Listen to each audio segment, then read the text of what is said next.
So here we go. Maybe the biggest kick of the game forthcoming. This was the old NFL record distance for decades, a 63-yard attempt.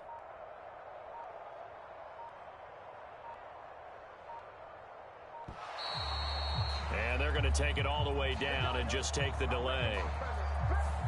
So they accept the penalty, of course, and push the offense backwards a bit. Here's Johnny Hekker now as he's on a punt for the first time this afternoon.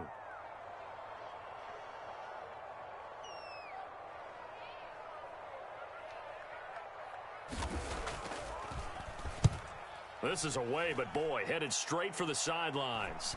And this will depend on the spot as it sails out of bounds. And they'll say it sailed out at the 10-yard line.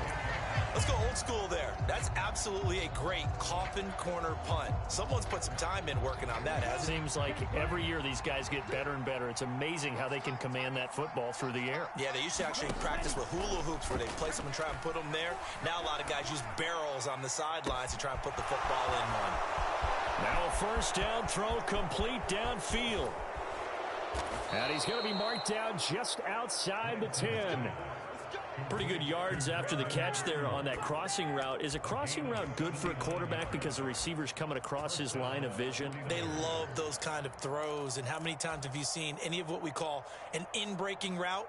Quarterback really turns it loose, doesn't he? Has a lot more confidence because he can see the play right in front of him. A real field flipper there as all of a sudden they've got a first down in the red zone. They run over center with Mitchell. And he'll fight his way down inside the 10 to the 9-yard line. They had the huge play last time. Here it is a much smaller gain of 2. The last run got a couple. Here's 2nd and 8. But once again, it's Mitchell.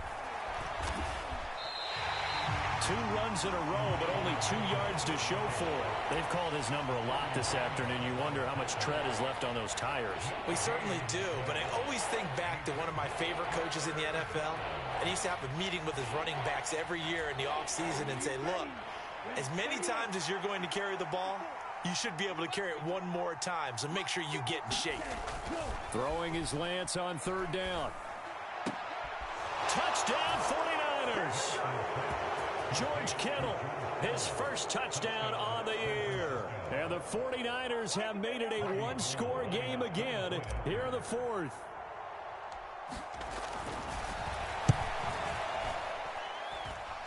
Gold with the extra point, and now things get a bit more interesting here in this 4th quarter.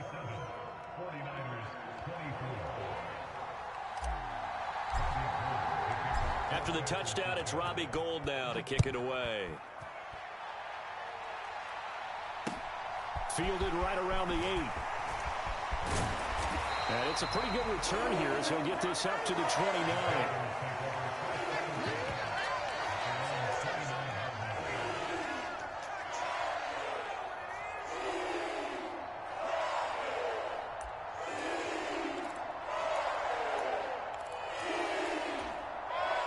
The Panthers out there and ready to begin their next drive. And with that last touchdown, I mean, we're set up for a good finish here. Some things to consider, Charles. Obviously, it's a very close game here in the 4th quarter. Defensively, they've got all 3 timeouts in their back pocket. So the chess match really ramps up, doesn't it? Because in these situations, what do? Do you run the ball and kill the clock here? Or do you try and bury them with another score? And how about defensively? Do you use your timeouts at earliest opportunity? Or wait till you hit the 2-minute warning? So there's a lot going into this one. Let's see how each side goes about their strategy. Now the objective there, I mean, yes, the positive gain, that's nice, but work some clock. Yeah, you're exactly right, but the problem for them is still within a possession, so they can't just sit on it running the ball.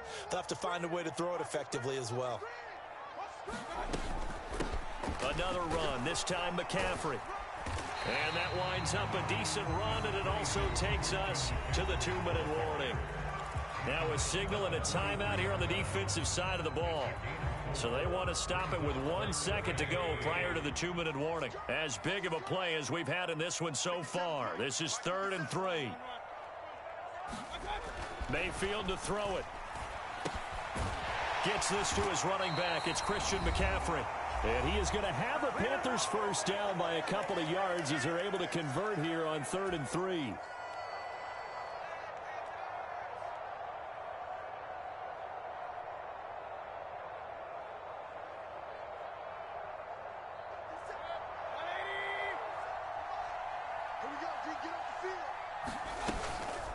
Up the gut, McCaffrey. And not a whole lot of room to operate there on the first down run. He gets maybe 3. Well, with the fumble he had earlier, we know how key keeping the football is here. That fumble earlier probably at the forefront of his mind. Just hold on to this thing. It's also at the forefront of the mind of the guys who are trying to get the ball from him. And since they've seen him drop it on the ground before, they're doing everything possible to have him do it again. They need that turnover. Mayfield to throw. He'll drop it off to McCaffrey. And he's going to be taken down at the 28-yard line.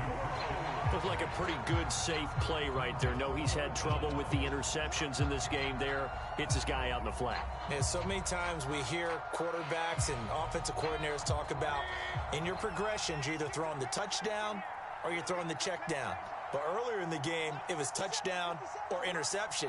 Now he got to the check down, a nice safe throw and a good one.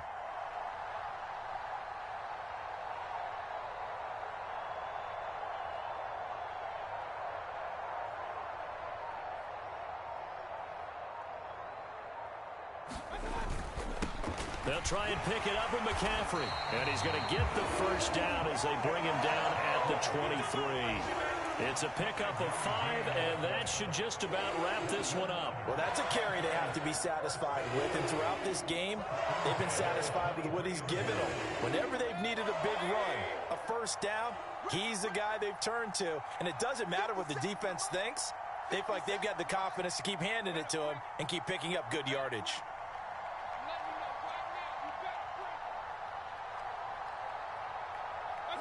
Down to one knee goes Mayfield, and that's all she wrote.